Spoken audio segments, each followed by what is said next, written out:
Ky u referova rastisht trashëgimisë politike të Kosovës, të politikanëve të Kosovës, atyre që dikur kishin edhe uniformë të UÇK-s, ishin ilegale, që ndoqën një rrugë, se si të zbarkojnë më shpejt tek koordinimi me aleatët për ta rrumbullaksu kauzën e madhe. Lirin. Po, Turqia më e mençur që kanë bërë. Ata e kupton që aleati i mundshëm i tyre në luftën kundër Serbisë ishte vetëm perëndimi. Dhe marrëveshjet janë arritur shumë shpejt, pavarësisht se kur zyrtarisht. Si shumë shpejt? Shumë më shpejt se sa ajo ngjarje kur dy diplomat amerikanë, një diplomat takoi dy oficerat UÇK-s, që njëri mbante Kalashnikov se u po 20 vjet tani. Nuk i mbaj mend emrat. Si duken ato pamje kur ishe tash? Interesante për të qeshur në qik. Por u bën të rëndësishme ato pamje. Por po them që nuk ishte ai, unë e kam thënë, Amerika është shtet shumë i madh.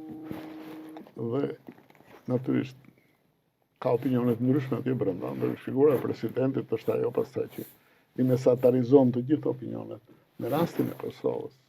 Edhe në përgjithësi të Evropës, rajonit, ka pasur një diferencë pikpamjesh midis departamentit të shtetit dhe SIA-s.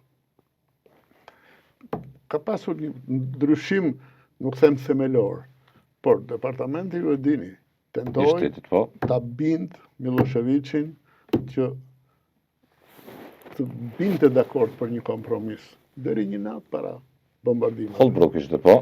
Holbrooku. Po. Ndërkohë që CIA prekosh e konsideronte të pakëthyeshëm përpjekje të kota për të bërë kompromis me Miloševićin. E quante një njeri me kulturë ruse, me histori të familjes Miloševićin. CIA po kishte këto akuza ndaj Holbrooke. Po, jo, Jo.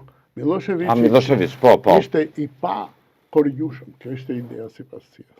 Ka më shumë informacion, ata natyrisht kanë dhe një gjuhë tjetër.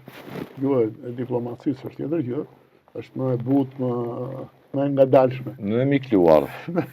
Tamam. Dhe CIA kishte shumë të qartë. Prandaj dhe bashkëpunimi me UÇK-n u realizuar relativisht kollaj.